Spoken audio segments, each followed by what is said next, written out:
The Mughal Empire was once the dazzling jewel of the Indian subcontinent, a realm that inspired awe and admiration across the world.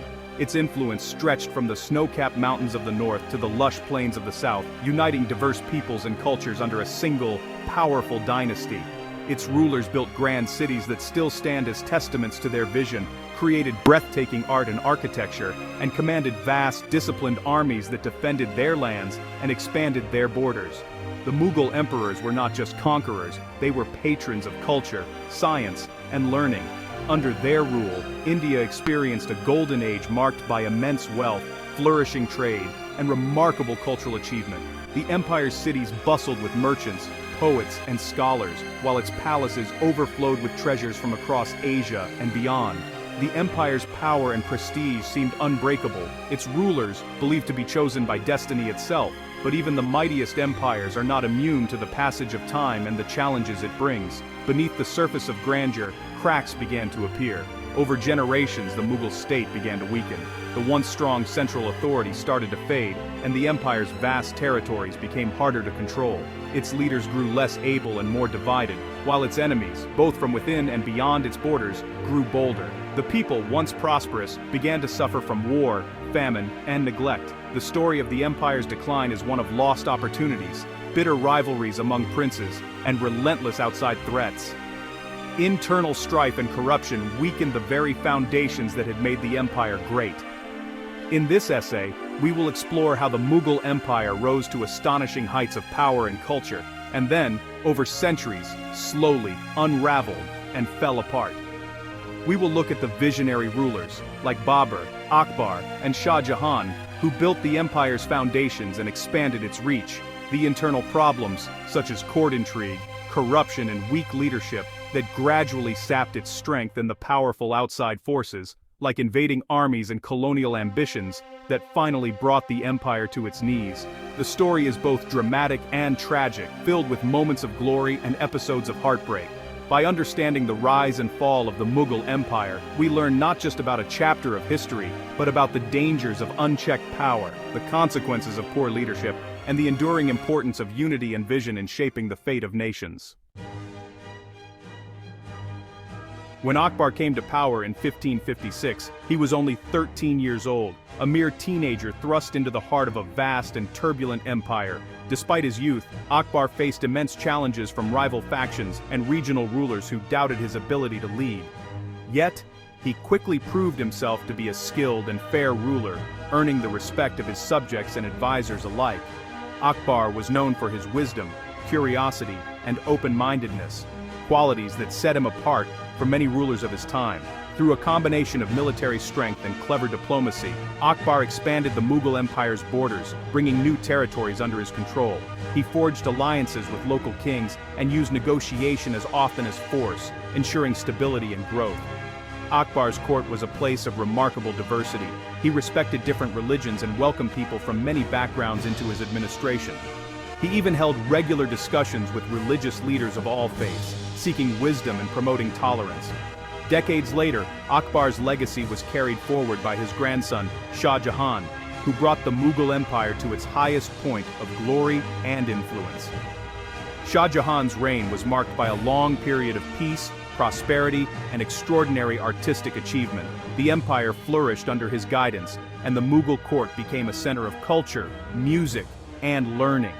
Under his rule, the Mughal army was strong and well organized, ensuring the security of the empire's vast lands and its people.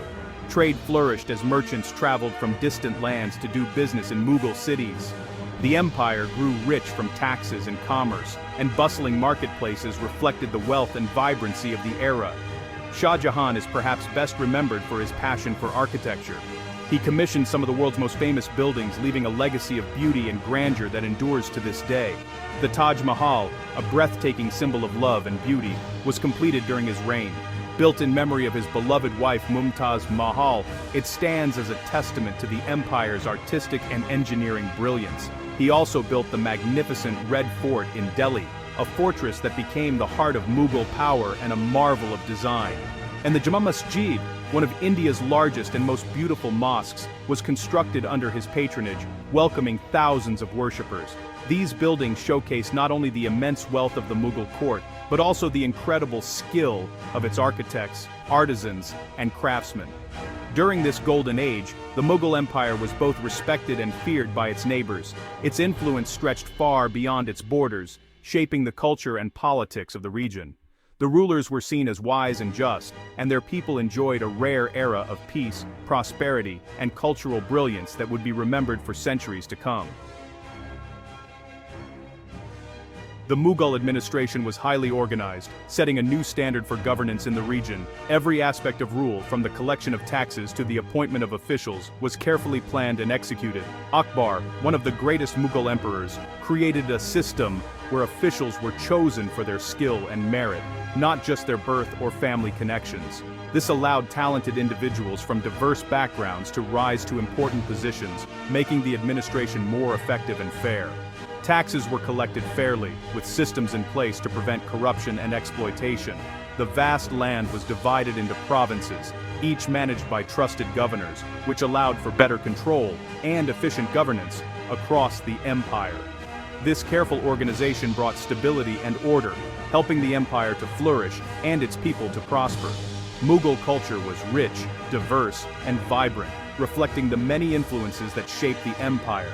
The emperors were great patrons of the arts, supporting poets, artists, and musicians. Their courts became centers of creativity, where new ideas and artistic styles were encouraged and celebrated. Persian, Hindi, and Urdu literature flourished, with writers producing poetry, stories, and histories that are still admired today. Mughal paintings and miniature art became famous for their beauty, intricate detail, and vivid colors, capturing scenes of court life, nature, and legends. The empire's culture was a unique blend, mixing Indian and Persian traditions in everything from language and clothing to architecture and cuisine. The Mughal court was also a place of learning and lively debate, where scholars gathered to discuss philosophy, science, and religion. Scholars from many lands, including Central Asia, Persia, and even Europe, came to share their knowledge and learn from one another. Akbar even held open discussions with religious leaders of all faiths, seeking wisdom and understanding from Hindu, Muslim, Christian, Jain, and other traditions. This spirit of openness, curiosity, and respect for different ideas made the empire strong and resilient, able to adapt and thrive through changing times. The golden age of the Mughals was not just about power or conquest. It was a time when ideas blossomed and society was enriched by art, learning, and cultural exchange. It was also about the mixing of cultures, the fusion of styles, and the creation of something truly new and remarkable. This made the Mughal Empire unique and admired across the world, leaving a legacy that continues to inspire people everywhere. After Shah Jahan, his son Aurangzeb became emperor. Aurangzeb was a strict and serious ruler. He expanded the empire further south, but at a great cost. His wars drained the empire's wealth and exhausted its armies. Aurangzeb was less tolerant than his ancestors. He imposed strict Islamic laws and taxed non-Muslims more heavily. This created anger among many groups, especially Hindus and Sikhs. The unity of the empire began to break down. The long wars in the Deccan weakened Mughal control. The empire was now too big to manage easily. Local rulers, or nawabs, started acting independently. Corruption grew as officials tried to enrich themselves. Aurangzeb's reign marked the start of decline. The empire was still large, but its foundations were beginning to crack. After Aurangzeb's death in 1707, the Mughal throne became a prize for rivals. Many weak and short-lived emperors followed. They often cared more about pleasure than ruling, and their courts were filled with intrigue and betrayal. Corruption spread the government. Officials demanded bribes and cheated the people. Taxes were not collected fairly. The empire's money was wasted on luxuries, while the army and administration suffered. The land system, which was once well managed, just broke down. Peasants faced heavy taxes and often lost their land. Many became poor and angry. Nobles fought among themselves for power and wealth. As the rulers grew weaker, the empire's control over its provinces slipped away. Local leaders began to rule as they pleased, just ignoring the emperor in Delhi. As Mughal power faded, new groups rose up. The Marathas in the west challenged Mughal armies and took control of large areas. The Sikhs in the north also fought for their freedom and built their own state in Punjab. Rajputs and other local rulers became more independent. European powers, especially the British and the French, started to interfere in Indian politics. They built trading posts and formed alliances with local rulers. The British East India Company slowly increased its influence, first through trade, then through war. The Mughal emperors could not stop these new threats. Their armies were weak and poorly led. The empire's borders shrank as rivals took more land. Rebellions broke out in many regions.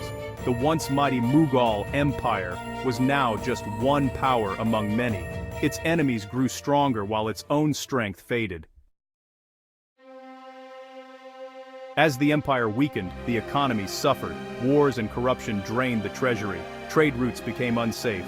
Farmers and artisans lost their jobs. Many villages were destroyed in battles between rival armies. Taxes were high and often unfair. Many peasants could not pay and lost their land. Famine and disease spread in some areas. The rich grew richer, but most people faced hardship and hunger. Social unrest increased. People lost faith in the emperor's ability to protect them. Local leaders and bandits took advantage of the chaos. Law and order broke down in many parts of the empire. The decline of the Mughal Empire was not just a story of kings and battles, it was also a story of ordinary people who paid the highest price. By the 1800s, the Mughal emperor had little real power. Bahadur Shah II, also known as Bahadur Shah Zafar, was the last ruler. He lived like a poet, not a king, in the Red Fort of Delhi. The British East India Company now controlled much of India. In 1857, Indian soldiers in the British army rebelled. They marched to Delhi and declared Bahadur Shah II their emperor. For a short time, hope returned that the Mughal Empire might rise again. But the British crushed the revolt with great force. They defeated the rebels and captured Bahadur Shah II. He was sent into exile, and his sons were killed. The British ended the Mughal dynasty forever. The fall of Bahadur Shah II marked the end of an era. The British became the new rulers of India. The Mughal Empire's decline is a powerful lesson from history. It shows how even the greatest empires can fall if they lose good leadership and justice. Corruption, greed, and fighting among rulers can destroy even the strongest states. The end of the Mughal Empire changed India forever. New powers rose, and the British took control. But the memory of Mughal art, culture, and architecture remains. Their buildings still stand as reminders of a lost golden age. We can learn from the Mughal story. Wise leadership, respect for diversity, and fair government are needed for any nation to survive. When rulers forget their duty to the people, decline is never far away. The story of the Mughal Empire is not just about the past. It is a warning and a hope for the future.